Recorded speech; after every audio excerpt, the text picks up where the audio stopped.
Meet Margaret and her mother Mary. Mary, who is in her early 50s, lives with multiple chronic conditions, including heart disease and type 2 diabetes.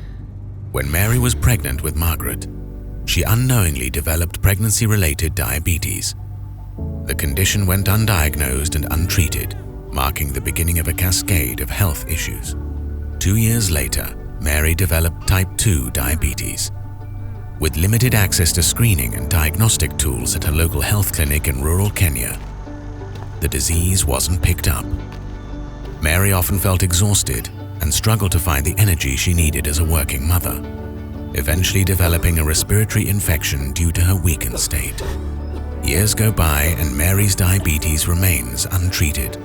Her kidneys begin to deteriorate, her blood pressure rises, and her heart is under increasing stress.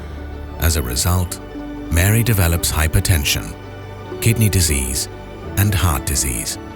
A buildup of plaque in her arteries eventually leads to a fatal heart attack. Mary's story is not unique. Her conditions are part of a grouping called Cardiometabolic diseases, or CMDs.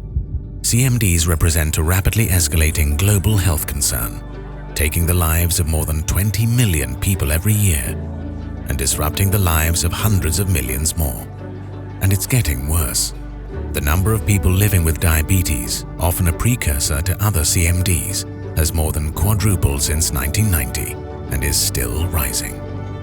These diseases affect how the body turns food into energy, as well as the heart and blood vessels. They might seem unrelated, but they are in fact closely linked and often coexist, as in Mary's case.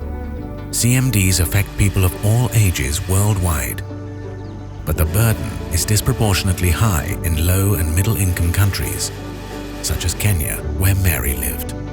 These diseases are often blamed on individuals, but in fact they result from interconnected genetic, physiological, and lifestyle factors that aren't yet fully understood. Will things be different for Mary's daughter, Margaret? Being born to a mother with pregnancy-related diabetes means she's at a higher risk of developing CMDs.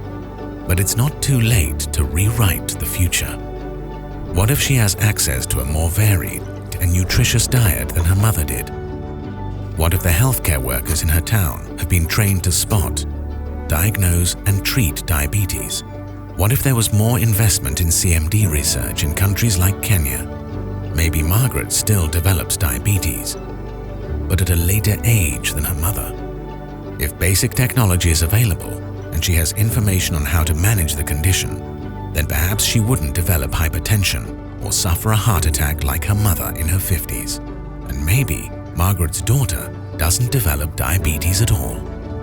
By supporting research that can help us better understand why and how CMDs develop in different regions, investing in technologies and tools that are relevant for people who need them, and supporting quality prevention, diagnosis, and care where it is needed most, we can change the narrative for millions of families like Mary's.